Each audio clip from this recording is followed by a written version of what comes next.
Namo tassa bhagavato arahato samma sambuddhassa. Namo tassa bhagavato arahato samma sambuddhassa. Namo tassa bhagavato arahato samma sambuddhassa. Bhutang dhammang sanghang namasami.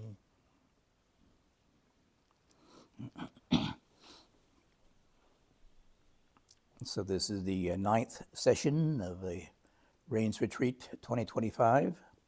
And the theme of this session is the last two factors of the Tenfold path, right knowledge and right liberation. And technically speaking, these two factors are really only accessible or available to the fully enlightened Arahant. So I have high expectations. And to a lesser extent, the other three of the enlightened beings too.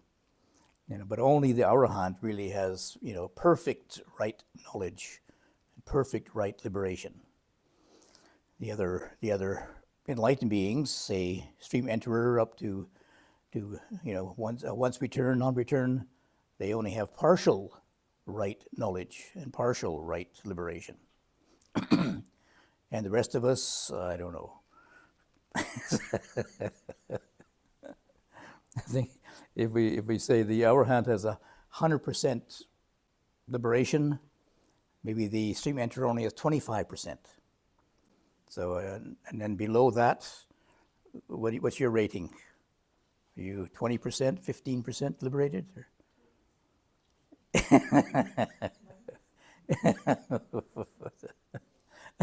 I think just the fact that you're here listening already, I would say, I'll give you at least 10%.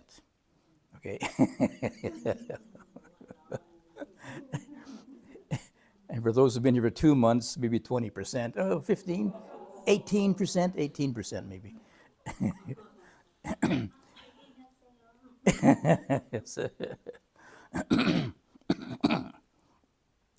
Anyway, the point is that these are the kind of the fruit of developing the Eightfold path. If the Eightfold path is developed, then the Buddha has a lot of confidence. He has direct insight into the principle of causality. So if the other 8 factors of the Eightfold path are developed in the right way, right view, right mindfulness, etc., developed in the right way, then pretty well it's certain that right knowledge will arise. Just the natural law of cause and effect. But it's a matter of getting it right. Each of the factors has to be right, and then all combined together. That's why maybe there's not everybody who knows about the Eightfold path is enlightened. Not just a matter of having the right information or knowledge, but putting into practice, to realizing it, realizing right view, right aspiration, etc. Putting the precepts into our life, not just recognizing what they are and say, it's a good idea, but putting it into our life and then practicing right mindfulness, right energy, right collectedness. And can say to the rightness and to the fulfillment of them, and then right knowledge will arise.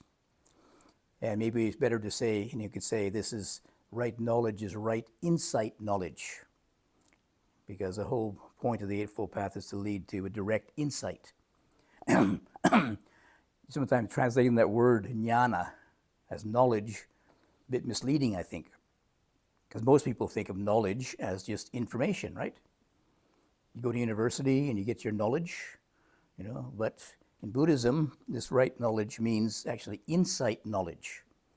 That means the most correct kind of knowledge is direct experience, not just information, not just having the facts down, but putting into our life for direct realization.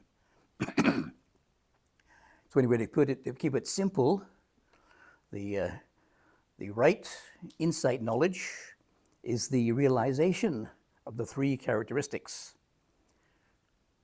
Three characteristics: impermanence, unsatisfactoriness, no permanent self.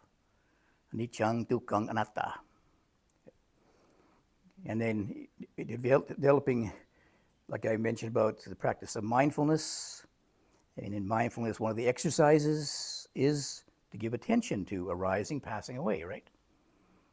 So it's already in the instructions how to practice mindfulness anyway. And with right collectedness, this initial opening to being aware of, noticing, being aware of, arising and passing, with right collectedness gets very, very deeply penetrating into our being.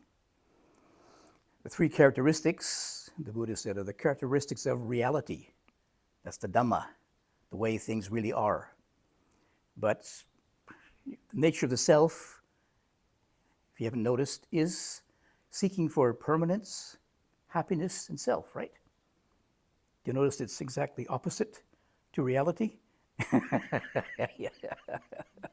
So basically, in simple words, our attachment to a sense of self is in complete conflict with reality.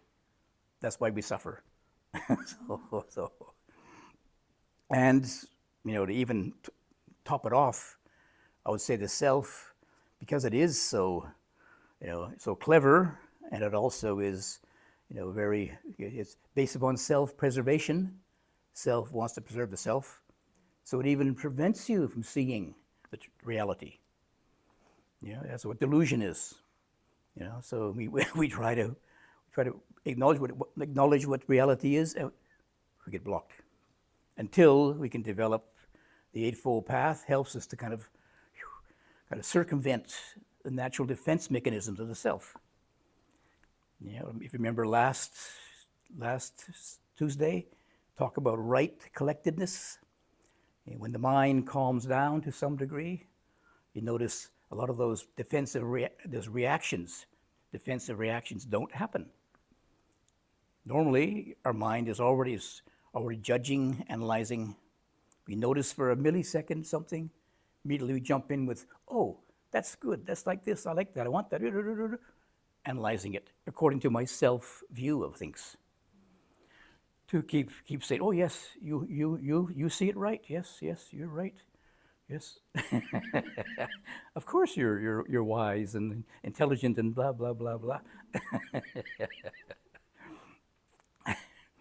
But when your mind calms down, that little inner dialogue, that inner critic, the inner interpreter quietens down.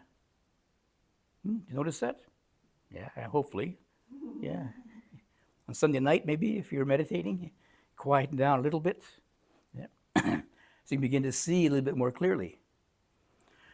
But of course, this, with the other factors coming into it, the right view and the right mindfulness, hopefully that calming down of the mind will allow a little opening, and then perhaps you can have an insight knowledge of insight.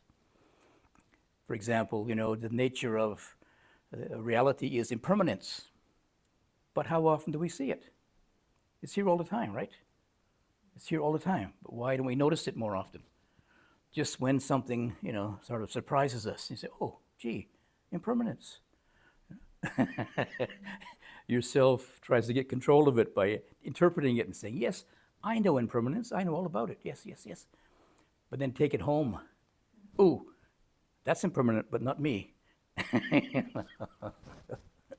I'm the solid factor behind all this, you see. I'm the unchanging face of reality. Reality out there changes, but not me.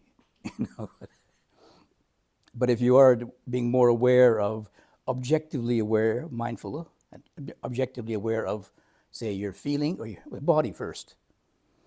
Being aware of the body, for example. Okay, you have this impression of your body, but begin to look at it, investigate it.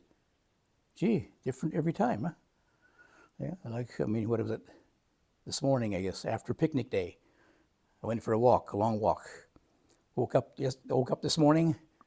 This is not my body. This is some old guy.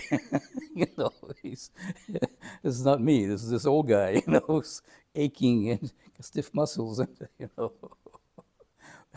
But eventually, I had then I feel hungry. I feel, so then suddenly I'm back in this body, even though it is tired. I guess I have to go and, claim it to go down to the kitchen to eat, right? So it's a hard lesson to learn, but when you become more aware, objectively aware of the nature of the body, for example, you notice it's different every time. I would say, every single morning I wake up, I don't know who wakes up. I still hope that there's, something that I can at least pull it together and come down and somebody says, "Oh, Ajahn Tiradhammo, it's you." "Oh, thank you. I don't know who I was." I'm glad you do. But anyway, as we become more aware of, these simple realities of like impermanence, arising and passing away, arising and passing away. I mean, it's there all the time. And the Buddha gives us this meditation now to actually give attention to it. You say, "Oh, yeah. Oh, it's really there. Yeah. Never noticed it before because I didn't want to notice it." Especially when you bring it home to your own experience, right? To say in the practice of mindfulness, the Buddha gives us these themes, this particular bodily sensation, these feelings in this body, this in this mind, these states of mind. It's all right here. We can't just blame outside. So, okay, the weather changes, yeah, but not me. but weather changes and I don't like it. I don't feel comfortable. Right. Not just out there, but look in here too. And then with this insight knowledge, a different kind of experience happens. You begin to see more real, the way things really are. Oh yes, right, it dawns upon you. And most people might think, oh yes, when you have insight knowledge, peace, nibbana, peace. But after some insight knowledge, what happens is the arising of nibbida. You heard of nibbida? You say salok sangvait or something, huh? It's a bit hard to explain in English because it's not a really familiar word, nibbida. I mean, it's been translated as disenchantment. I translate disillusionment, a world weariness. When you begin to, finally it dawns on you, the world is impermanent. It dawns on you, I've been cheated. I've been fooled. People, we relate everything in our environment, our education relates to the world as permanent. If you do this, you change this, if you can change the world outside, you'll be happy. But the world's changing so quickly and so, out of my control, I'm not happy. No. It's unsatisfactory. It doesn't please me. I was looking at the news the other day, and reading the news. Whew, what a mess. But actually, it's always been that way. It's always been some war going on somewhere. There's always some kind of, some kind of disaster happening, illness happening. It's just the way the world is, But I remembered when I was a student, an idealistic student, and it was the age of Aquarius. Anybody that old yet? Anybody that old? You heard of the age of Aquarius? There was a song a long time ago. Yes. It must have been 60 years ago or something. But this is the dawning of the age of Aquarius, And then peace and love will guide the planet, Well, I think we're still waiting for it. Where's the peace and love guiding the planet now? Certainly not any of our leaders, anyway. But this dawning of nibbida, I mean, maybe some people would interpret it as sort of depression. If you listen to the news, you get depressed. But this nibbida is more like a world weariness. Think, oh, I've been cheated, I've been lied to. So you step away from the world. Instead of just having this view that the world should live up to my expectations, you realize, oh, wait a minute, the world does its own thing. Doesn't matter what I expect, the world just goes on as it is. Impermanent, it's always impermanent. Impermanence means there's going to be disasters, there's going to be diseases, and it's unsatisfactory, never completely satisfying, disappointing all the time, and there's nobody in control. No permanent self there in control. So you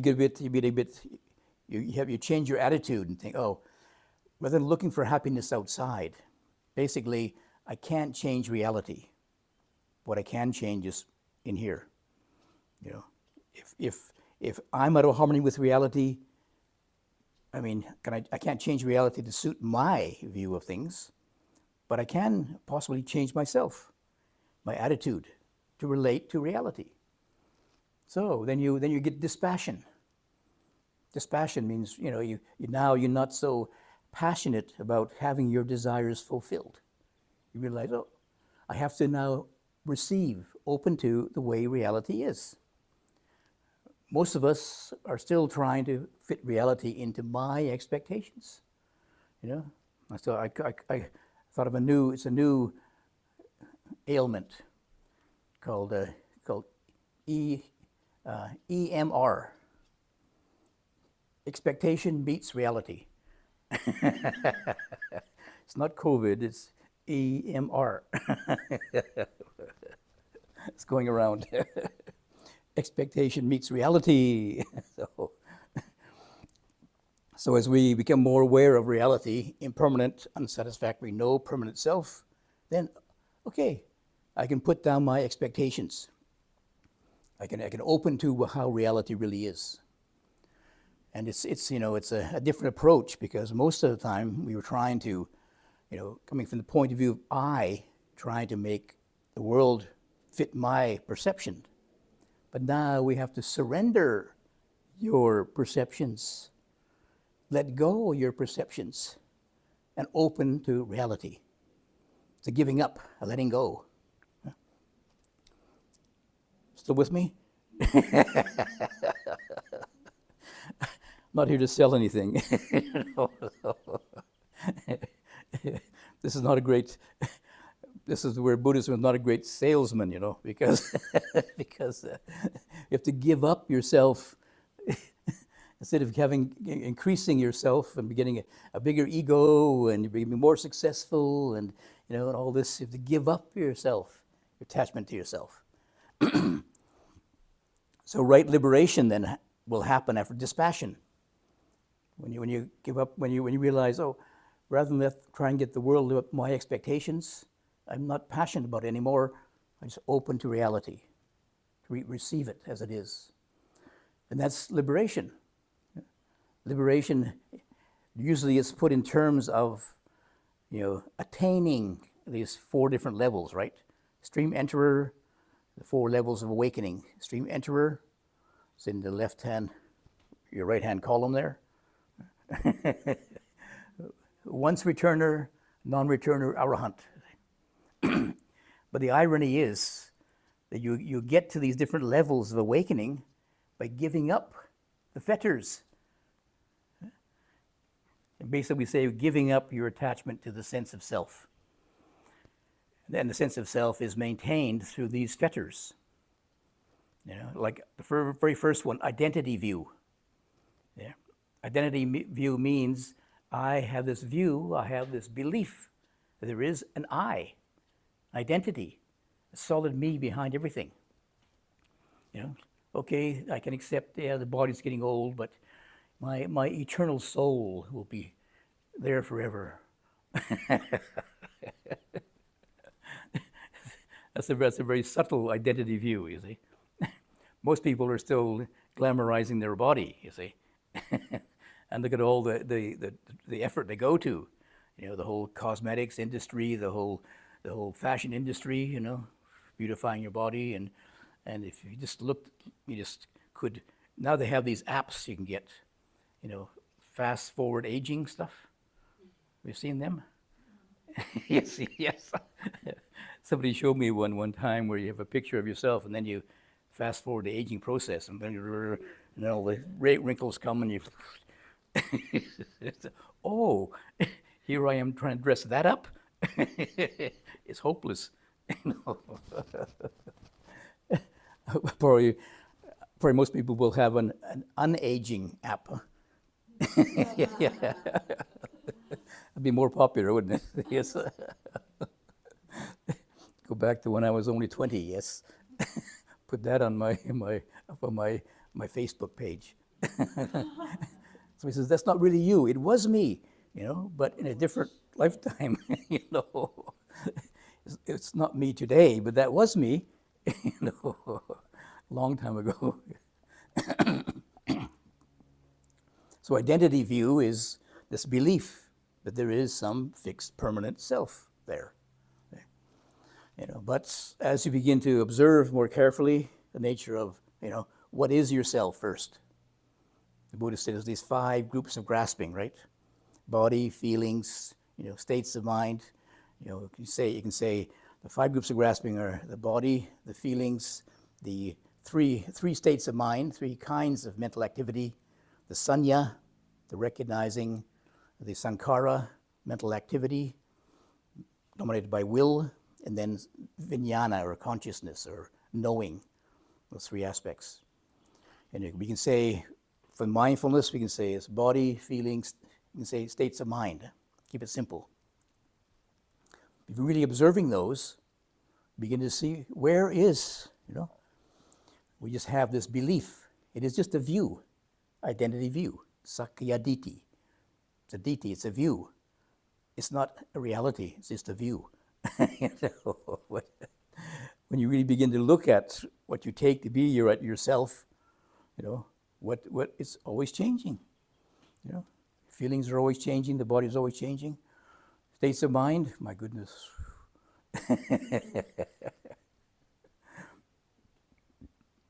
So eventually you begin to see through identity view. Then there's the second one is doubt. The doubt generally is to do with the practice.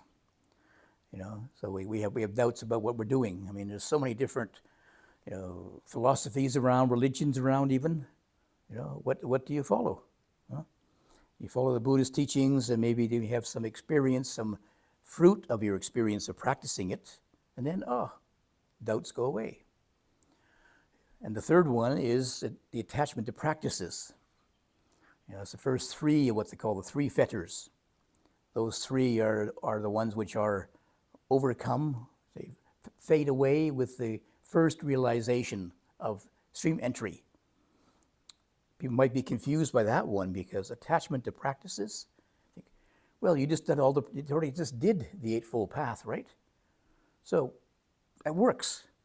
So attach to it. Do it again. The only problem is now a different person's here. If you're a stream enterer, you've already shed many of the kind of coarse aspects of self. See? So it's a different self, if you like, that is practicing the Eightfold Path. So you have to go back to it and reevaluate it. For example, just like right view. Initially, right view is very simple. It's just the view that, the kamma action gives result.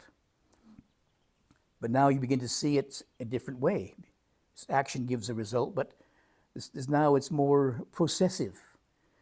There's nobody who's reaping the results of that kamma. They're just actions themselves rolling on. The actions give the result. We think, I act, I get result. It's action makes I. Action makes yourself. We think I make the action, but no, the action makes yourself. You notice that most of your actions are very habitual. Your actions are mostly act in the same way that preserves yourself. I keep acting like Tiradhammo. I don't act like anybody else. Unless I have, unless I want to imitate some movie star, maybe. Or somebody, my hero. But mostly the actions are repetitive, they're habitual. Just keep reinforcing this Tiradhammo action again and again, and it's hard to break out of it. But if you recognize those patterns, sometimes you can change them. Especially the Buddha points out the importance of recognizing the unskillful ones. This Tiradhammo activity is not always so skillful. Sometimes, I don't know if I should admit this, but sometimes there is some anger or greed there. It's not me, really. It's just acting out, you see. I can't control myself. But when you see that, not so helpful, not so helpful. Many times I would say it is the unskillful ones that preserve the most self. Because the unskillful ones I don't really want to look at very carefully. The ones that are skillful, that give happiness, I like to look at them, you see. Yeah. But even they still reinforce the self. So eventually, we have to give up skillful, unskillful, and the skillful. Remember the one of the shortest sayings of the Buddha: refrain from evil, develop the good, and free your mind. Let go of both evil and good. And say, purify your mind. Not too soon, though. Third step. So the first three fetters, with the first deep insight, knowledge, the three fetters fade away. And then, we say we have usually they say we have the path and the fruit. So there's a practicing the path, then there's the result of it, the fruit of it. When those pass away, it's called a state of what they call enter the stream. The stream enterer already has a certain amount of liberty, amount of freedom. For example, technically they say the stream enterer does not fall into the deeper states of hell realms, for example. That means already automatically your behavior, your whole sila, your way of life changes. They say that the stream enterer is incapable of breaking the 5 precepts. Incapable. They just don't even think of it. They wouldn't think to tell a lie to bolster the ego. They wouldn't indulge in excessive greed and aversion. Would never kill anybody, and never steal anything to support their ego. They just haven't got enough ego there to support.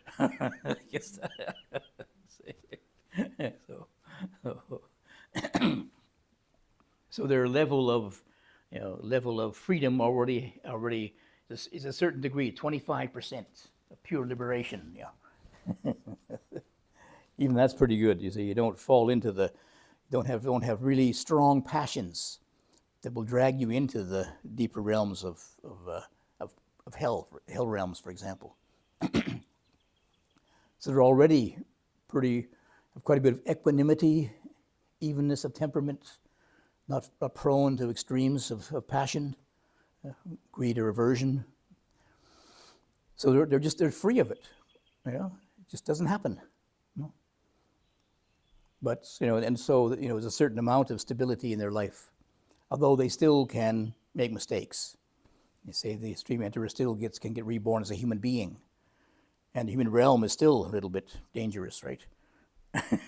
So it's only the higher levels that you don't come back to the human realm anymore. But then the next two, sensual desire and ill will, and they say in the next level they are attenuated. The stream enterer still has some sensual desire and ill will, but it's not really, really extreme. Not extreme enough to pull you down to the hell realms, you see. But the once returner has just has attenuated them or reduced them somewhat, say 50%. But the difference between them and the non-returner, they say, is they haven't developed the mental absorptions, the jhanas, absorptions. So their mind still is a little bit unstable. They haven't really developed the fourth absorption, for example, to really, really deep levels. And so their insight is still a little bit shallow. As the absorptions develop more, you have greater levels of collectedness, the possibility you have deeper insight, deeper levels of insight. Ajahn Chah just said very simply, the deeper the calm, the deeper the insight. So the attenuation of sensual desire and ill will, it allows a certain amount of freedom too. Things before, things which really would irritate you, don't irritate you so much. And before, maybe you really, some things would really, get really angry about. It happened now, and oh, gee, just observing, rising and falling. Then people say, what are you taking? What medication are you taking? No, it's not medication, it's called meditation. Yes. The next 5 of them are a bit more subtle, They're the passion or the desire for the fine material. I mean, like I mentioned, I think last time with regard to the collectedness, right, samadhi. Some people get very attached to samadhi. It is a conditioned state, the samadhi. The more that you practice, the more that you keep up the focus. When I was in Thailand in the early days, I didn't know much about insight meditation really. I just wanted peace of mind, and the one way I understood to do that was to do this focusing exercises, focusing attention on breathing and walking. So I went to the monastery, and I planned to go there. So I wasn't a tourist in Thailand. I was just a meditation tourist. Just go there to meditate. So I stayed in the monastery and meditated all day long. Just walking and sitting, and can't say how long, but maybe a couple of weeks or so. The mind got really, really quiet, really peaceful. I thought, this is it. I'm this, and there's no greed, aversion, delusion. I'm enlightened, so now I can go home again. But I already knew from the previous meditation experience in Sri Lanka, as soon as you leave the meditation center, so much of my samadhi was sensory deprivation. Just not even having anybody to bother you, not talking for a month. It's already samadhi. But as soon as I have to leave the meditation center, poof, I go back again. But this time in Thailand, my mind was really peaceful, and then I got sick. One of the hindrances, of course, is sleepiness after the meal, especially. So I ate very little food. I would just walk and sit and ate very little food, and I got very, very thin, malnourished basically. And then the body just collapsed. Then I had no energy left, just lying in the bed, couldn't get up in the morning. And then when I couldn't keep up the practice, I couldn't keep walking and sitting. All the confusion came back again. So it wasn't gone, it just put to sleep because I wasn't paying attention to it. I was paying attention to the breathing. Worrying thought, shut up. Breathing. Wandering mind, shut up. Breathing. But as soon as I didn't have the energy to keep focusing on breathing, all that stuff came back again. And it was even worse. It was twice as bad. Not only did it come back again, but I lost the calm. It seemed 10 times worse. Just a few days ago, it was so calm, and now His garbage comes up. So, unfortunately, my first thought was, Buddhism doesn't work. It's not my fault. But fortunately, I had enough faith to realize maybe I've got this Buddhism wrong, Bart. And then I happened to have a book next to my bed, so I picked it up and looked at it. The first page said, Sila, Samadhi, and Panya. Oh, what's Panya? Panya is to know about these fetters, to understand them, try to understand them, to be able to let them go, to free yourself from them, not just quieten down the mind, but understand how the mind gets busy. Yeah, it gets busy because of some cause and effect. There is some cause and condition for the mind to get busy, for you to get angry, for you to get greedy, for you to get deluded. There's a cause of it. Until we're able to find out the cause, till we're able to find the cause of suffering, we're never going to be able to release it. Yeah. So back to the cushion again.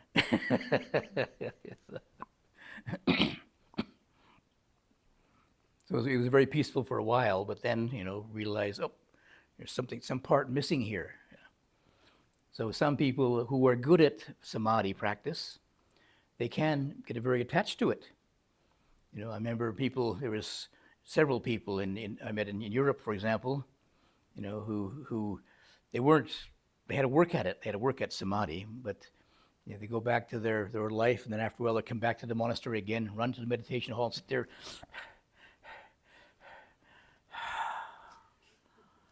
Then they go home again, and they come back in next 2 weeks.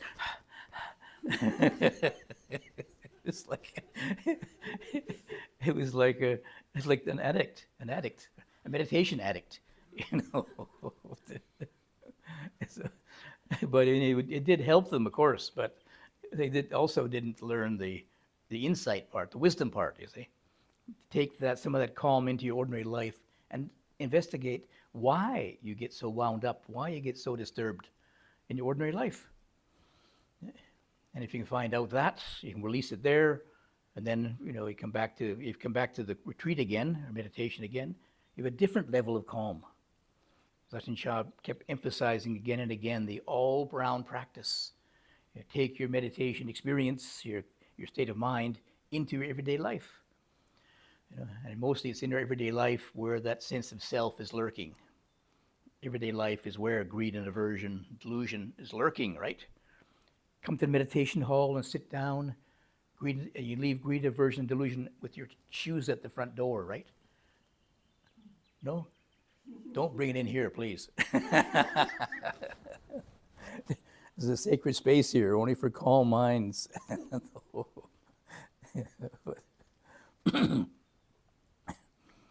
But so then the passion for the immaterial existence. Those are the what they call the arupa, immaterial, arupa jhana. Very, very refined states of mind. There were some stories of some of the Ajahn Mun's disciples, and they were developing meditation. Mostly in Thailand, the main emphasis in meditation is samadhi. When a Thai says they're going to sit meditation, it's nang samadhi, right? Nang samadhi. It's never not nang vipassana. It's nang samadhi means sit in samadhi. So there were some of the I don't know. You can say some of the, especially the people who chose to be monks, were very gifted at samadhi. They could develop samadhi very easily. Some of them at the very, very advanced levels. The arupa jhanas. There was one teacher. His name was Ajahn Tate. And apparently he was so gifted he could just sit down, go into the fourth fine arupa jhana, just like that. But he got stuck there. It was very, very peaceful, very, very peaceful abiding. But then he realized, I guess, that his practice was not developing. Because literally the word bhavana, we translate as meditation, means development. It needs to be continually developing. And he realized it wasn't developing, so he went to visit Ajahn Mun. Ajahn Mun said, don't go there. Don't go into that very deep samadhi, because you just get stuck there. You have to come out of it and contemplate. Contemplate, the anicca, dukkha, anatta. You have to use your mind, not just to intellectualize it, but to bring it up into your contemplation of impermanence. Those states of very, very refined meditation, they're impermanent. They're conditioned by your practicing it. You have to develop it, keep going with it, you see. So finally he was able to use that instruction, and then he contemplated anicca, dukkha, anatta, and became an arahant. But it was very, very attractive to get stuck.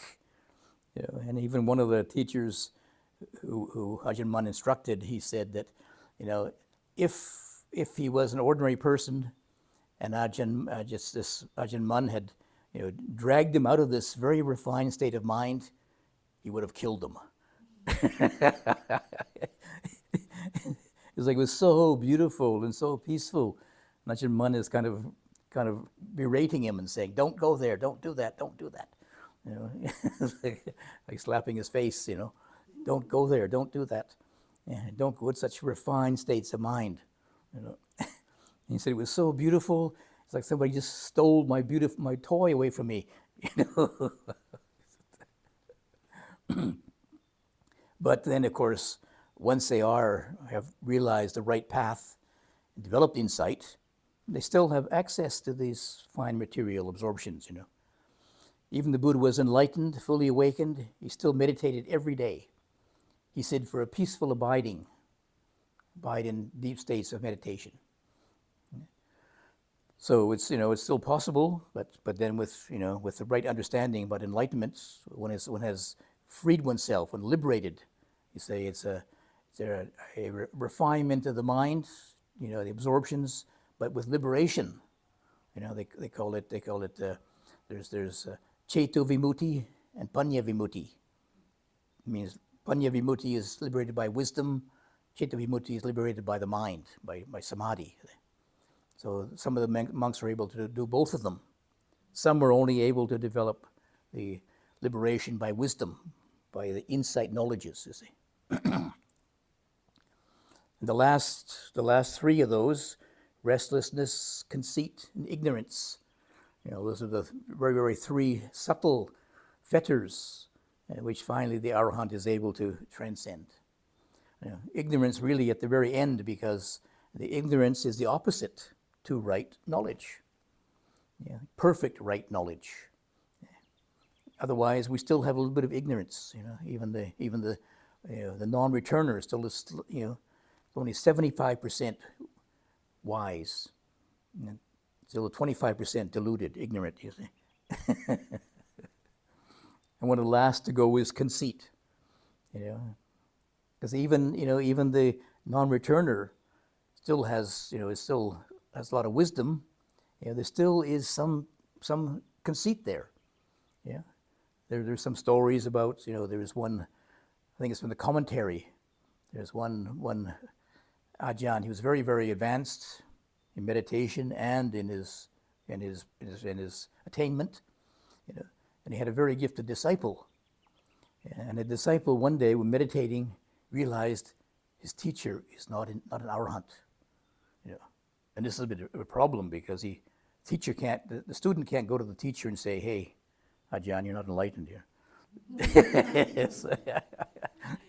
He's in the teacher says, "You're the student, I'm the Ajahn." You.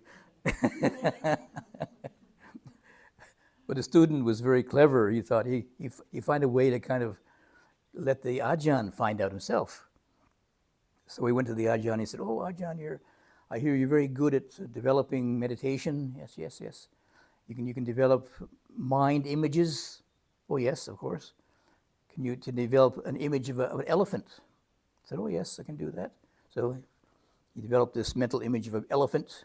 And then he said, "And can you have that elephant charge towards you?" "Oh, yes. So he got the elephant to charge towards him, and then he felt fear. He realized he's not an arahant. So, arahants don't feel fear. So then he was able to, of course, he was very, very advanced, so he was able to bring some insight knowledge, to arouse some insight knowledge, and then finally he was able to let go his fear too. So I lived happily ever after.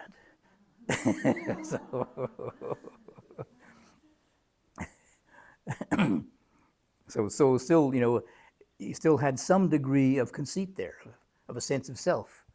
Who was frightened? There's no self there. Nobody's frightened. There's nobody to be frightened, So, but if you notice there is still some fear there, maybe you're only a non-returner. I don't know if it's dependent on how much fear you have, but but like I say, it's kind of ironic that in order to, most people are looking at attainment. You want to attain the stream enterer or arahant or something or other, but the irony is those levels are attained when the fetters are given up. So the kind of result of it is that the arahants, they say the arahant is finished the tenfold path actually, but who is enlightened? Nobody there to get enlightened. Yes. The great irony. So this is a secret. Don't tell anybody else, you see. Don't tell non-Buddhists that, because you're wasting your time. Nobody gets anything. But the secret is, we know that the self is the cause of all the problems, of all the suffering. So no self, no suffering. We can say more correctly, say no attachment to yourself. It still is a functional self. You still have some, you have your memories, you still have your point of reference. Somebody calls out, your name, you recognize it. Yeah. I remember when I was up in Chiang Mai, Thailand. One time I was the only Western monk there in Chiang Mai. So when I had to walk to the immigration office, I'd hear people say, "Prat Farang, Prat Farang." I mean, Western monk. And I didn't have to look around. I knew who they're talking about too, who we're talking about, Then I was staying in Wat Nana Chat, and this crowd of people came to visit, and they said, "Prat Farang, Prat Farang." And there was 12 of us there. It wasn't the only one anymore, so they weren't talking about me anymore. So, but then no Prat Farang, no problem. Huh? Yes. The different is what the inside knowledge is somewhat different than the world. You see, people keep thinking they want to gain something, want to get something, but they would realize that you gain peace of mind by letting go. Letting go of your attachment to this self, which is in control of things, and that's the way reality is. When you look at the world, the world is just doing its own thing based upon cause and effect. And you can let it all go, then peace of mind. Don't need to worry about it. If you look at the headlines and think, should do this, should do that, should do this, this person should be doing this and that, and then, well, no problem. So, I mean, it'll be a problem, but it's not my problem. No. That's the way of the world, So let it all go, and then you realize real peace of mind then. And when only can realize this, logically it doesn't make sense, letting go. And who's left? Some people say, who gets enlightened? Just a waste of time. Who gets enlightened? If I don't get enlightened, I don't want to do this. But when you practice it, you realize the more you let go, the more peaceful it is, the more peaceful. Yeah. But it needs to come from our own realization. As Ajahn Chah said, you let go a little bit, you get a little bit of peace. Let go a lot, you get a lot of peace. Let go completely, you have complete peace. So find out, put it into practice and find out for yourself. Yeah. Okay.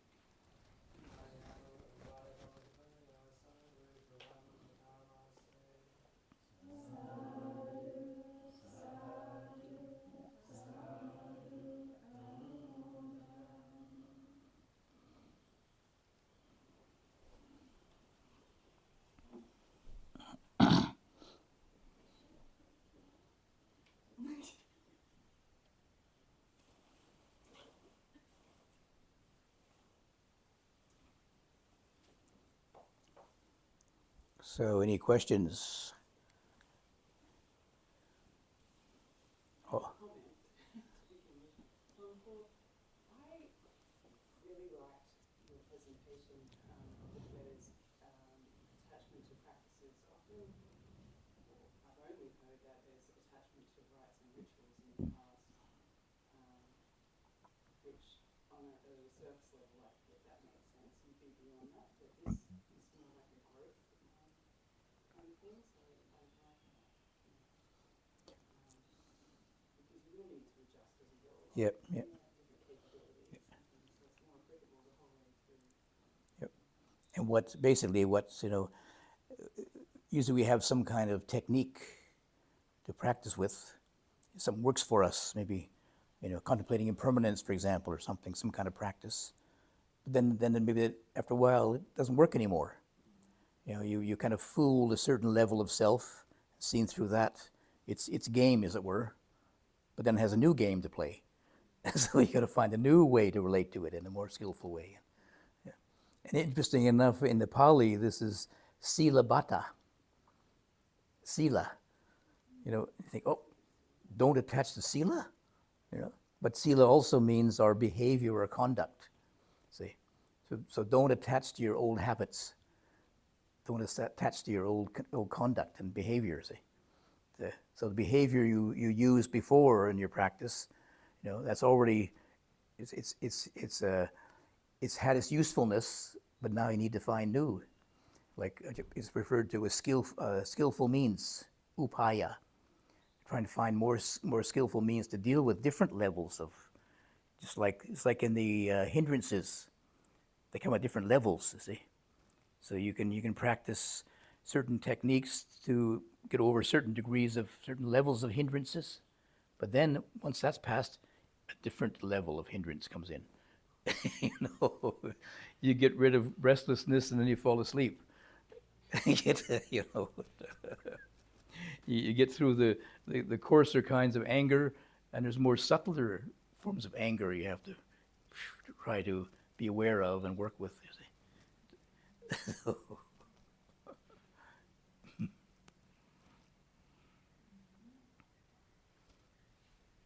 So questions?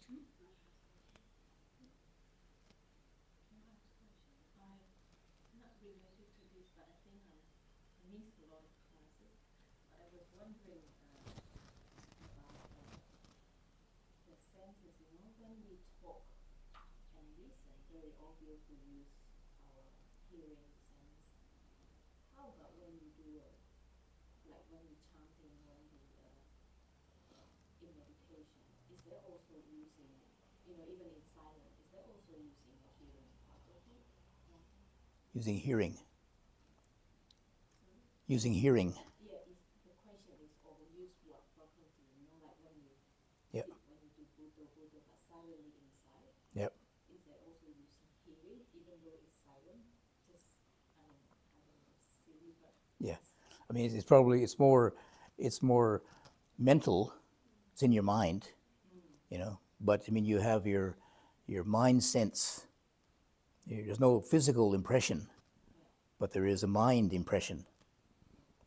And because it is a sound, you'll have the kind of impression that it comes from hearing.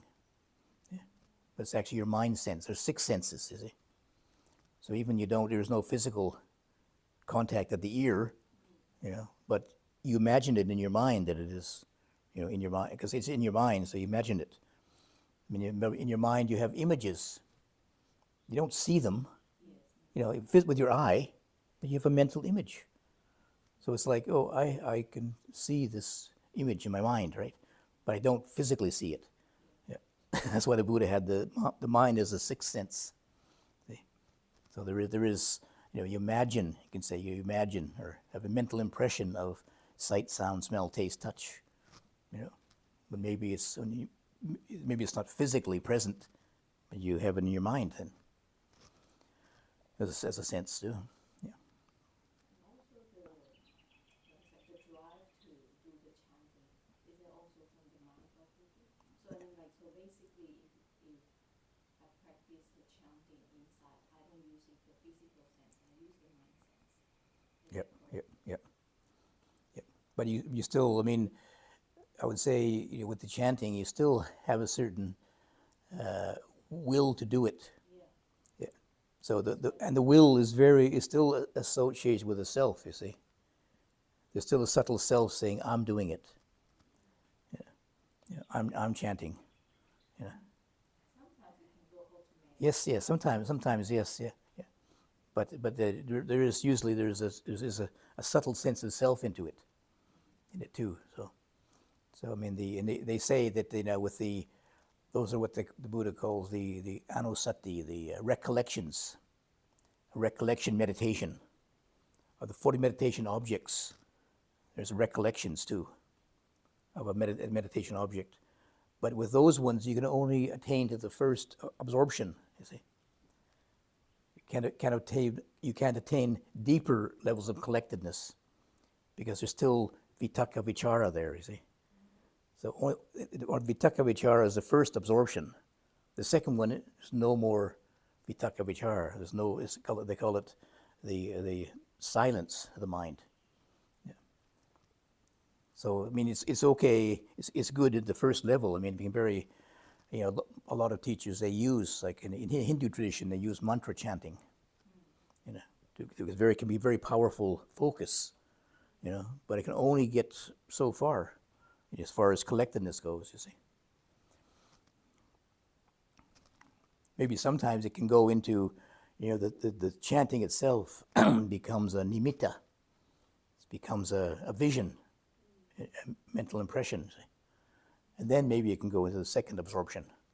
When the mental activity stops, it's like maybe the chanting becomes just a just a white light or something, a warm glow in your throat. I'm just wondering, because I mean it's eventually stops. Yeah. Yep. But then, because that's my experience that I'm afraid, like, okay, everything clear, but it stops, so what to hold on? Yeah. Well, in calm and insight meditation, when the mind is calm enough, then you contemplate. What's the other sensations in the body? What's the feeling tone? What's the feelings? What's the general state of mind? Is it uplifted?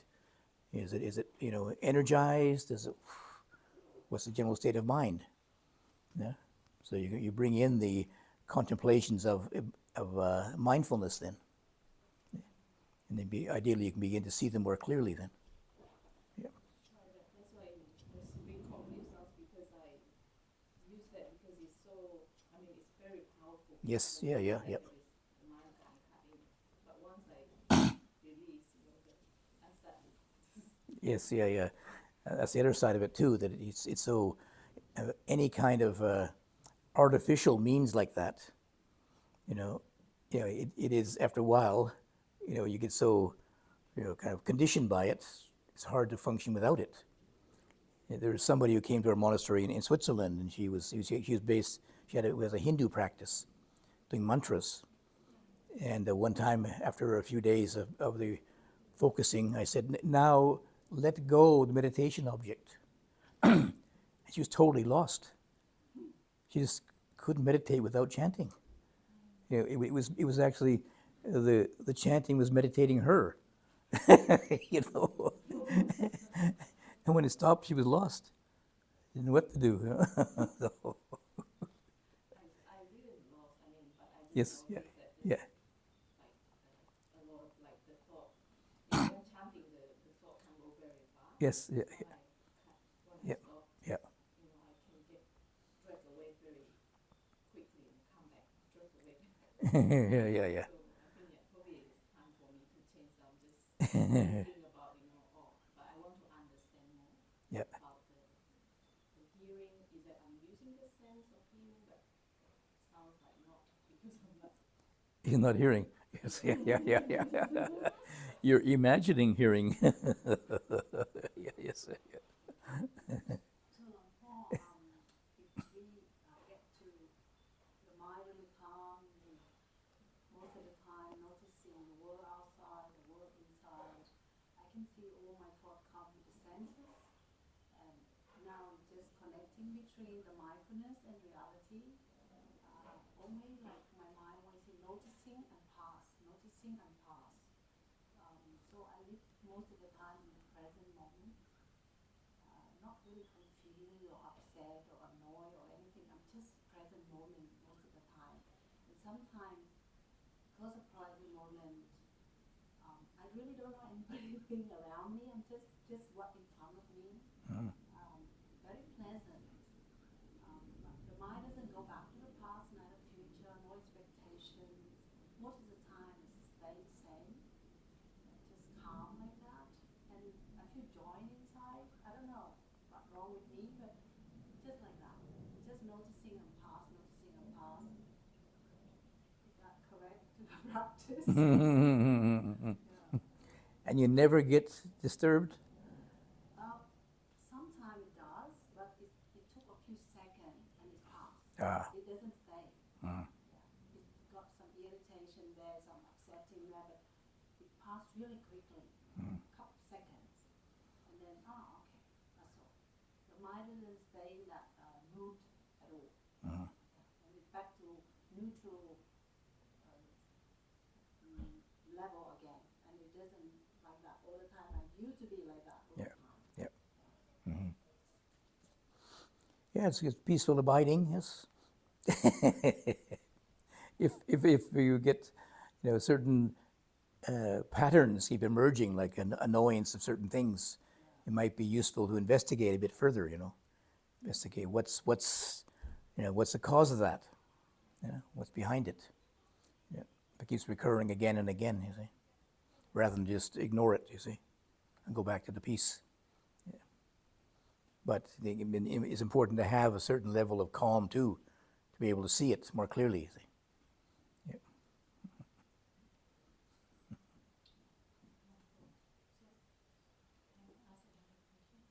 Just wondering, because I think it's the chanting actually for me. I learned this chanting probably 2 years ago. So I think so far these 2 years I've practiced, I think it's actually taken me a very long way, in my practice. Is it okay? But I have difficulty when coming to a retreat because if I get very calm and then there's certainly I don't know what to do.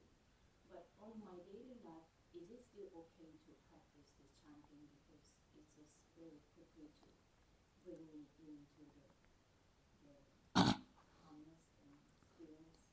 I think it's important to be able to recognize whether you're escaping into the calm or using it as the foundation for insight. Sorry, I don't get it. Yes, like I say, some people, they really attach to the calm, you see. So, but if you're attached to the calm, then you don't have the opportunity to investigate what disturbs the calm, you see. You're just kind of escaping into the calm, ignoring the distractions, disturbances. So it is a temporary abiding. The Buddha called it a temporary abiding in peace. But because there still is disturbances there, but you're just not paying attention to them, it's only temporary. Ideally, we try to free ourselves, liberate ourselves from those disturbances. We find out what the real source is. So there's some attachment to the self at some level, which is the cause of that disturbance. Yep. Yep. So ideally we use the calm enough to investigate. You know, what aspect of the self am I preserving or holding on to that, you know, still causes me to be upset, you see. But, you know, it's a peaceful abiding temporarily. If I mean, at home, you know, you don't sit as long, but here we sit long. Yes, yep, I normally use that to prepare myself. Yep. When I come enough, like the mind doesn't Yep. already Mhm. settle, Yep. then I can start investing. okay, yeah, yeah, yeah, yeah, Just Yep. be alright. yep, yeah, yeah, yeah.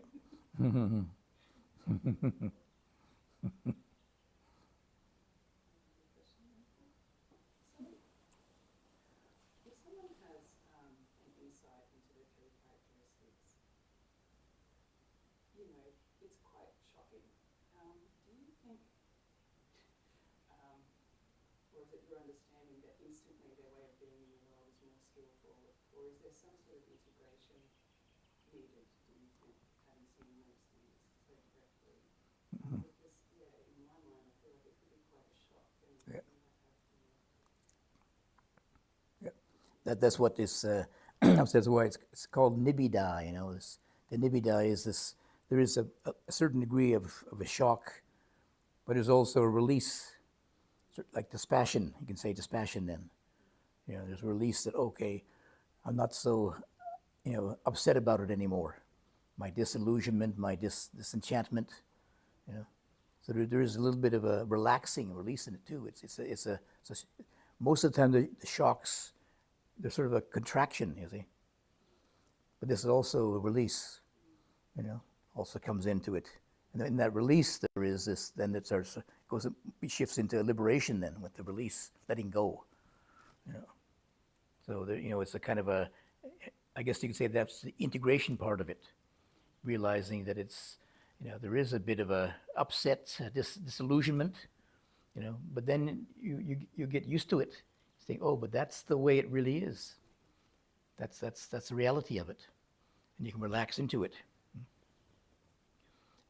Maybe it takes a little bit of reminding, you know. It's not like sometimes in meditation you can have a nimitta come up, a vision come up, which is a bit shocking.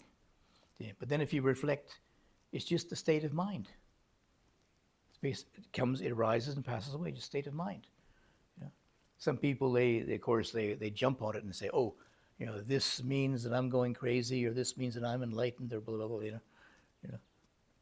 But it's, you know, if you can contemplate it, step back a little bit. No, just a state of mind. A state of mind. It arises, passes away, arises, passes away. Then it allows a certain amount of spaciousness and relaxing and opening and, yep. So, you know, anything can happen, you know. And of course, it's still very surprising, maybe even shocking sometimes, but just a state of mind. Just a state of mind, right? Yeah. In the bigger picture, you know. Yeah. And be careful not to take it personally, you know. A shock. Oh, I'm going crazy. No. Yes. Yeah. Just a state of mind. Once Ajahn Chah gave a talk, and I was very surprised because it was a group of Bangkok people came, and Ajahn Chah got up on the Dhamma seat, and he was saying to the people, he says, you know, between a crazy person and an arahant, not much difference, you know. Except the arahant knows. I was going to say, arahant knows he's crazy. I didn't say that, but you know. But the crazy person doesn't really know that they're just having these funny thoughts. You know, they really believe it. I'm going crazy. It's my mind's going crazy. And the arahant just recognized state of mind arising, passing away. State of mind arising, passing away. And if it's just arising and passing away, there's nobody there to be crazy, you know. Just the mind being active, you see. Yeah. But then as soon as you say, oh, I'm thinking those crazy thoughts are mine, then you are crazy. You know. a very subtle difference, but I don't know if the people could understand what he meant really, because it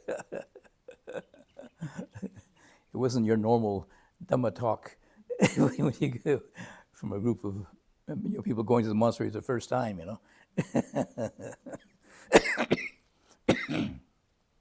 Maybe you wanted to give them, really shock them into, seeing the difference between a meditation monastery and an ordinary monastery. Okay,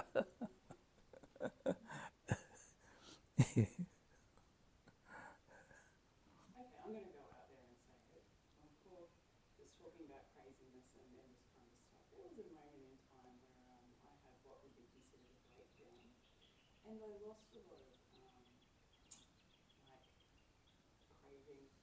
I felt an attachment, and I was really, really just content to be. But after the initial, like, oh, I've lost my marbles, it was kind of a very nice space to exist in.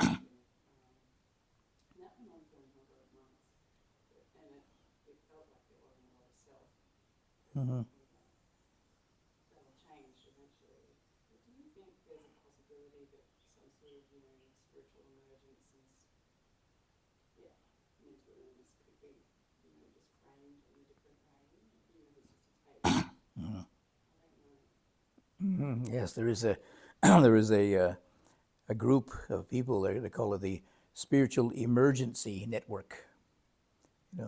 Because in meditation retreats, invariably in intensive retreats, there's usually somebody who goes a little bit funny. You see, but they understand that anytime it's a spiritual emergence, it is it's a breakdown of a certain aspect of the self.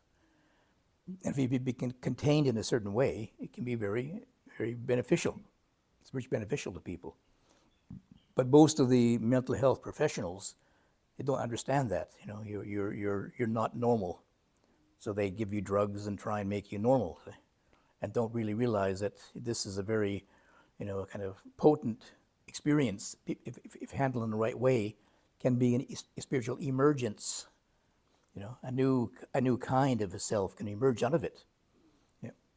So there are a group of people who are professionals, psychiatrists and mental health workers, and that who have been who are meditators. They understand that, so they can guide people through these things in a more careful way.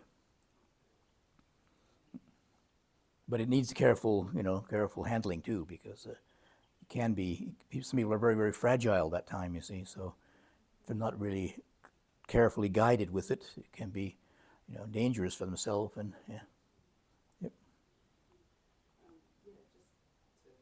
to round that up from my side, like, I feel like I'm certainly not the person I was before that happened. No matter what, I don't believe I will change it.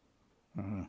We're changing moment by moment. And, but yeah, there were a few sort of pathologies, things like my speech was affected. I developed a stammer and different things, but overall, I felt like it was a really good opportunity to see what it might be like to have diminished self-interest over Mhm. a period of time. Mhm. It's really peaceful. Mhm. Just a bit scary, but Yes, yeah. And it is, any kind of a spiritual practice is a little bit, it's abnormal, sort of,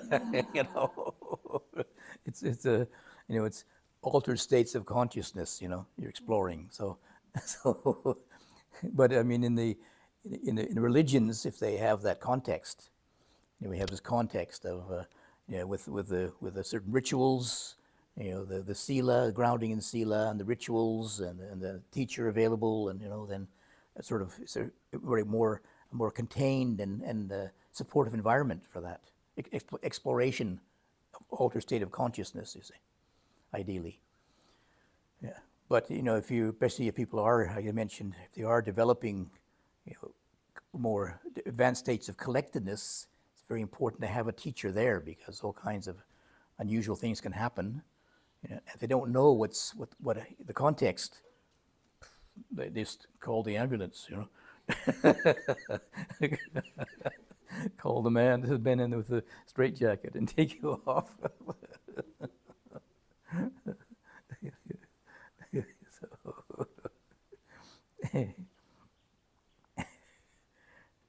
So, actually, we have a straitjacket here, actually. No, I'm just kidding. Yeah, yeah, yes. No, usually it's not so intensive here, not so intense, you know. We have to have some active meditation and, grounding in the chores and things, and usually when people in a lot of retreats, they're very, very, what do you say, very artificial. Like the retreat I was in Sri Lanka, we were given everything, the clothes, the soap to use, giving all the food. Some places they do your washing for you. All you do is just sit and walk, and it's very, very artificial, but it's very, very intense too, you see. So if it's a bit artificial, I would say, Yeah. But here, I mean, with this, the way Ajahn Chah set it up, there is activities, there is, coming to the meal together, and and going through these ceremonies, and so a little bit more grounding of atmosphere for it. Yeah.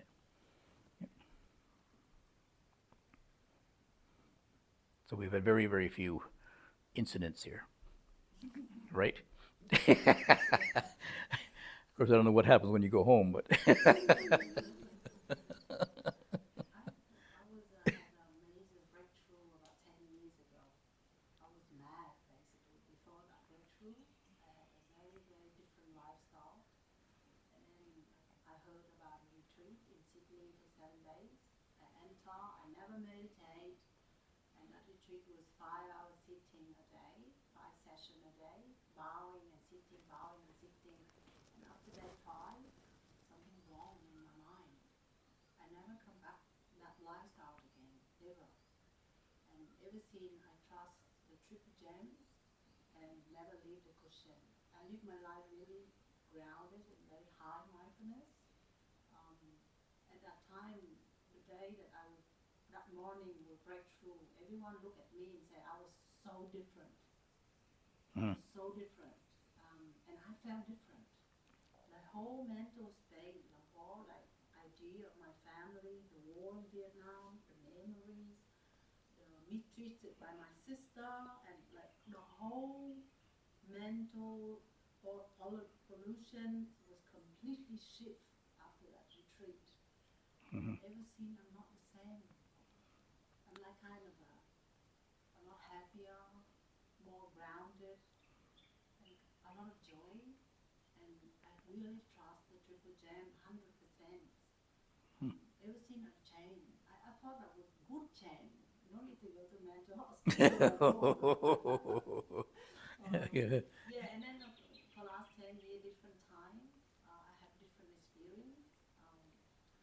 There was a moment I got shocked through looking at some signs, and my eyes really clear, my hearing really good.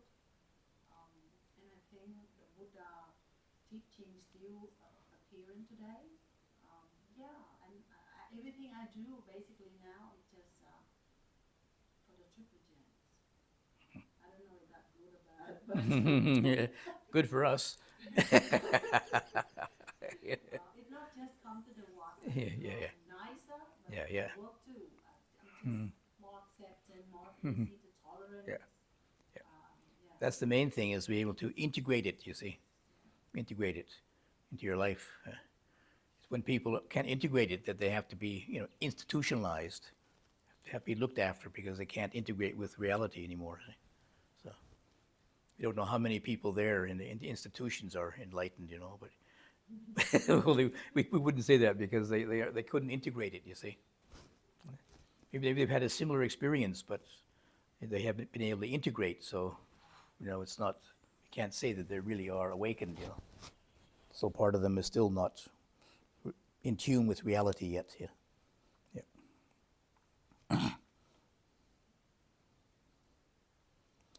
Okay, back to the retreat. Thank you.